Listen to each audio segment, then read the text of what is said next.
हाय दोस्तों, हम में से कितने लोगों को रिजेक्शन से बहुत डर लगता है, पर वो कहते हैं ना, रिजेक्शन इज रीडायरेक्शन। तो दोस्तों, आज के वीडियो का टॉपिक ऑफ डिस्कशन यही है कि how to handle rejection and what to know about rejection. तो चलिए इस वीडियो को शुरू करते हैं। दोस्तों, मेरा नाम है नितिका श्रीवास्तव। मैं हूँ एक लॉ ऑफ अट्रैक्शन और माइंडफुलनेस कोच और एक एनर्जी हीलर। तो चलिए वीडियो को अब शुरू करते हैं। तो चलिए दोस्तों, सबसे पहली बात जो रिजेक्शन के बारे में समझने वाली चीज है वो ये है कि हर इंसान को कभी न कभी रिजेक्शन का सामना करना पड़ता है। वो चाहे कितना भी सक्सेसफुल इंसान क्यों ना हो, मगर उसने रिजेक्शन के थ्रू ही अपने रास्ते को तय किया है। तो सबसे पहले ये भी जानने की आवश्यकता है कि रिजेक्शंस किसी को पसंद नहीं आते हैं और हर किसी की फीलिंग एक जैसी होती है। रिजेक्शंस पाने के बाद हमें बुरा लगता है, हमें अच्छा नहीं लगता है। Let us accept this feeling, क्योंकि जब तक हम इस बात से फाइट करते रहेंगे कि रिजेक्शन मुझे क्यों मिला, मुझे क्यों मिला, मुझे क्यों मिला, तब तक हम इस बात से बाहर नहीं निकल पाएंगे और अपने लिए आगे का रास्ता हम तलाश नहीं पाएंगे। तो सबसे पहले इम्पोर्टेंट है कि हाँ, रिजेक्शंस होने के बाद थोड़ी देर के लिए बुरा लगता है। Let us accept that feeling, let us embrace that feeling कि बुरा लगता है, लेकिन अब इससे बाहर निकलने की जरूरत है। नंबर टू है detach your self worth. Rejection से हम अक्सर ये अनुमान लगा लेते हैं कि सामने वाला पर्सन जो है वो हमसे ज्यादा सुपीरियर है, ज्यादा हाई है, इसलिए उसने हमें रिजेक्ट कर दिया। लेकिन यह बात बिल्कुल गलत है दोस्तों। इससे किसी के ऊपर होने या किसी के नीचे होने से कोई संबंध नहीं है। इससे इस बात से कोई मतलब नहीं है कि कौन ऊपर है कौन नीचे है। इट्स सिंपली कि दो चीजें, दो पर्सन अलाइन नहीं हुए। ये बात बिल्कुल वैसे ही है जैसे कि कोई इंसान अगर आम है और मैं अगर अमरूद हूँ, या फिर अगर आप कहेंगे कि अमरूद अच्छा फल नहीं है आम के मुकाबले, तो यहाँ भी एक जजमेंट आ जाएगा। तो मैं ये कहना चाहूंगी कि अगर सामने वाला पर्सन अगर आम है और मैं एक अनार हूँ और हम दोनों का अगर अलाइनमेंट नहीं है, एक जैसा लाइक माइंडेडनेस नहीं है, और इसलिए कहीं ना कहीं रिजेक्शन वाली चीज आ गई, तो इससे मुझे बुरा फील करने की जरूरत नहीं है। इससे मुझे अपने सेल्फ वर्थ, अपनी वैल्यू सिस्टम को एसोसिएट करने की जरूरत नहीं है, क्योंकि मेरी सेल्फ वर्थ किसी की रिजेक्शन करने या ना करने से कहीं भी घटती या बढ़ती नहीं है। मेरी जो सेल्फ वर्थ है वो मेरी नजर में खुद की मैंने क्या बना रखी है उस पर डिपेंड करता है, न कि कोई मुझे क्या समझता है इस पर डिपेंड बिल्कुल नहीं करता है। और अगला पर्सन भी मेरे सेल्फ वर्थ को वैसे ही वैल्यू करेगा जैसे मैं खुद अपनी सेल्फ वर्थ को वैल्यू करती हूँ। तो दोस्तों, यहाँ पर यह समझना बहुत इम्पोर्टेंट है कि दो चीजों का अलाइनमेंट नहीं हुआ है, दो चीजें डिफरेंट हैं, न कि दो चीजें अच्छी या बुरी नहीं है, या ये अच्छी ये बुरी नहीं है, न ये अच्छी है न ये बुरी है। बस दो चीजें डिफरेंट हैं, इन दोनों चीजों का अलाइनमेंट नहीं हुआ है। इसलिए जॉब में या लव लाइफ में या कहीं भी अगर रिजेक्शन का सामना करना पड़ता है तो इसका मतलब ये है कि दो चीजें डिफरेंट है, अलाइन नहीं है। इसलिए हमें इसके वजह से बुरा फील करने की जरूरत नहीं है। अपने सेल्फ वर्थ को इससे अटैच करने की जरूरत नहीं है। हमारा सेल्फ वर्थ इससे कहीं हाई है और हमारे टैलेंट्स, हमारे वैल्यूज, हमारे स्किल्स सारे इंटैक्ट हैं। We should value our talents, our skills, और इससे हमें जरा भी अपने आप को कम आंकने की जरूरत नहीं है। सो डिटैच योर सेल्फ वर्थ, इससे रिजेक्शन का कुछ भी लेना देना नहीं है। नंबर 3 है लुक फॉर द लेसन। कभी कभी अक्सर ऐसा हो जाता है, और इसमें भी हमें ज्यादा बुरा फील करने की जरूरत नहीं है, कि कभी कभी रिजेक्शन छोटी छोटी गलतियों से हो जाती है। या तो हमने सामने वाले पर्सन को समझने में गलती की है, या सामने वाला पर्सन हमें नहीं समझ पाया है।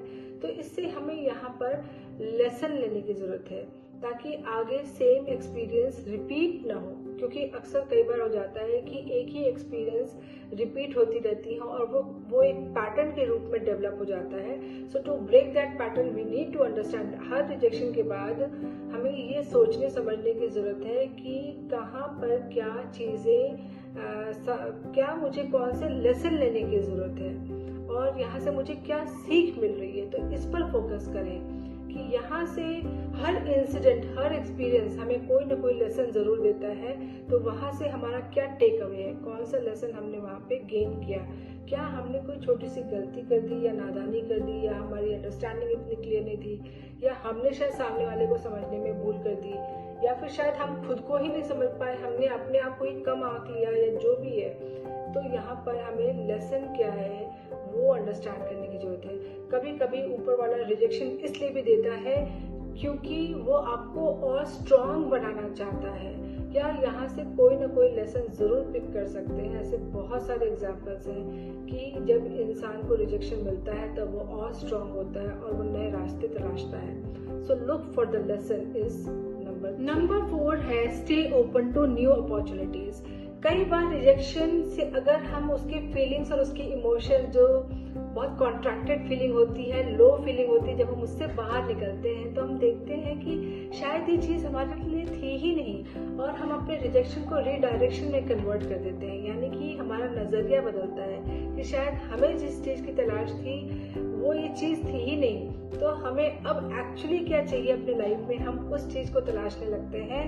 और हमें कई बार लाइफ में better opportunities, better people life में रिसीव होते हैं, क्योंकि वहाँ पर यहाँ पे अगेन मैं कहूँगी हमें जजमेंट नहीं करना है, बेटर इन द सेंस कि जो हमसे अलाइन हो, तो जो हमारे लिए बेटर हो, हमारे लिए बेटर हो। यहाँ पे ये पॉइंट समझना बहुत इम्पोर्टेंट है। यहाँ पे ना कोई अच्छा है ना कोई बुरा है, लेकिन मेरे लिए क्या अच्छा है वो मैं ही जानती हूँ। लेकिन शायद पहले मैं समझ नहीं पाई थी, लेकिन जब मैंने इस बात को समझा रिजेक्शन की वजह से, तब मैंने अपने फोकस को चेंज किया। जब मैंने अपने फोकस को चेंज किया, अपने पर्सपेक्टिव को चेंज किया, तो मुझे सही चीज़ें जो मेरे लिए सही है वो मेरे रास्ते में आई और मेरे लिए बेटर अपॉर्चुनिटी बन गई।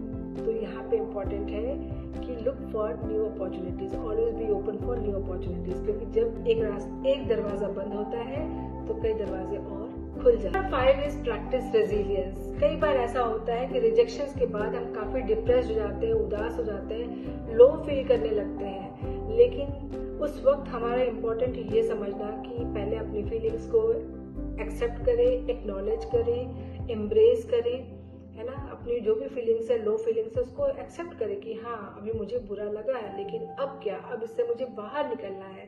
तो this is called as resilience. जितनी जल्दी आप अपनी लो फीलिंग वाली सिचुएशन से बाहर निकलेंगे, उतना ज़्यादा आपकी रेजिलियंस पावर स्ट्रांग होगी, और जितनी जल्दी आप वापस उठ खड़े होंगे, उतनी जल्दी आप अपने रास्ते को फिर से तय कर पाएंगे। तो बहुत देर तक रिजेक्शन के जो इमोशंस है, जो कॉन्ट्रैक्टेड इमोशंस है, जो आपको अच्छा नहीं फील करा रही हैं, उसमें बहुत देर तक अटके नहीं रहिए, बल्कि उससे बाहर निकलिए, अपने आप को स्ट्रांग करिए, फिर से खड़ा करिए और आगे का रास्ता फिर से तय करिए। So practice resilience. Number 6 is surround yourself with positive people. ये बहुत इंपॉर्टेंट है दोस्तों कि जब हमें रिजेक्शंस होता है उस वक्त हमारे साथ अच्छे लोग होने चाहिए। वैसे भी लाइफ में हमारे साथ हमें अच्छे लोगों से जोड़ना चाहिए। अगर फैमिली में कभी कभी ऐसा होता है कि हमें वो लोग नहीं मिल रहे हैं जो हमें हमारे सेल्फ वर्थ को और मोटिवेट करे और आगे हमें बढ़ाए, अगर वैसे लोग हमें नहीं मिलते हैं तो आसपास हमारे दोस्तों में भी ऐसे लोग मिल जाते हैं, नहीं तो फिर कोचेस होते हैं, कंसल्टेंट्स होते हैं जो आपके सेल्फ वर्थ और आपके मोटिवेशन को हाई करते हैं, जो आपको उस वक्त ही बताते हैं कि रिजेक्शन आप क्या है ये रिजेक्शन तय नहीं करेगा, लेकिन रिजेक्शन यहाँ पे जरूर ये मदद करता है कि आप अपने आप को कैसे और स्ट्रांग बना सकते हैं। रिजेक्शन आप में और निखार लाता है ताकि आप और एक बेहतर इंसान बने और आप बेहतर परफॉर्म करें। इसलिए अपने आप को हमेशा अच्छे लोगों के संगत में रखें जो आपके सेल्फ वर्थ को इम्प्रूव करते हैं, आपके सेल्फ एस्टीम को इम्प्रूव करते हैं और आपके अंदर खूबियों को निखारते हैं, खूबियों को बताते भी हैं, खूबियों को निखारते भी हैं। तो ऐसे लोगों के संगत में रहना बहुत बहुत ज़रूरी है और मुश्किल दौर में यही लोग बहुत काम आते हैं जो आपको यहाँ से उठाते हैं। जैसे लेस ब्राउन ने भी कहा था कि उनके एक टीचर ने, जबकि वो mentally retarded and educable handicapped person जैसा करार दिए गए थे, उन्हें घोषित कर दिया गया था कि वो एक मेंटली रिटार्डेड चाइल्ड है, तो वो आगे लाइफ में ज़्यादा कुछ नहीं कर पाएंगे। लेकिन उनके एक टीचर ने जब उनका हाथ थामा तो that person became his inspiration और लेस ब्राउन इतने बड़े मोटिवेशनल स्पीकर बन गए। इसलिए हमें बहुत ज़रूरी है, इवन इफ आपको लगता है कि कोचेस कंसल्टेंट्स की फीस होती है, that fees is worth it, क्योंकि वो उनका हाथ पकड़ के आपको उठाना आपकी पूरी लाइफ को बदल सकते हैं। तो दोस्तों हमेशा अच्छे कोचेस और कंसल्टेंट्स के उनकी संगत में रहिए, ताकि वो लाइफ का सही डायरेक्शन आपको दिखा सकें और आप अपनी लाइफ में ग्रो कर सकें। तो हमारी लाइफ में अच्छे लोगों का संगत होना भी बहुत ज़रूरी है। और हम कई बार बहुत चीज़ें देख कर अच्छे लोगों से सीखते हैं, उनकी अच्छाइयों को देखते हैं, उनकी अच्छाइयों को अडॉप्ट करते हैं और हमारे में भी वही खूबियाँ आने लगती हैं। So always be in association with good people. So दोस्तों, आपने रिजेक्शन के बारे में बहुत कुछ समझा कि हमें रिजेक्शन को पहले एक्सेप्ट करने की ज़रूरत है। रिजेक्शन से हम डिफाइन नहीं होते हैं, रिजेक्शन हमें आती है ताकि हमें और स्ट्रॉन्ग बनाए और हमें डिफरेंट और रास्ते तलाश करने होते हैं, अच्छे लोगों के संगत में रहना होता है, रेजिलिएंट पावर को इम्प्रूव करना होता है। तो जब ये सारी खूबियों को हम समझ लेते हैं, एक्सेप्ट कर लेते हैं और अपने अंदर उतार लेते हैं, तो हम बन जाते हैं द अनस्टॉपेबल। तो दोस्तों आप बताइएगा, क्या आप भी अनस्टॉपेबल पर्सन हैं? Please comment in the comment box. And आज का वीडियो आपको कैसा लगा और मुझे बताइए, मैं ऐसे और वीडियोस बनाने की कोशिश करूंगी। आपकी कोई टॉपिक है, कोई क्वेश्चन है, please put in the comment box. I try to solve all this questions and put it in the video form. तो चलिए दोस्तों, आज इस वीडियो को यहीं पे समाप्त करते हैं। और अगर आपने मेरे चैनल को सब्सक्राइब नहीं किया है तो प्लीज़ चैनल को सब्सक्राइब करिए, नीचे दिए हुए बेल आइकन को प्रेस करिए ताकि आगे आने वाली सारी नोटिफिकेशंस आप तक पहुंच सके। दोस्तों खूब सारा प्यार दीजिएगा ताकि मैं आपको और ज़्यादा से ज़्यादा अच्छी वीडियोस बनाकर दे सकूं। तो अब मैं विदा लेती हूँ आपसे। नमस्ते।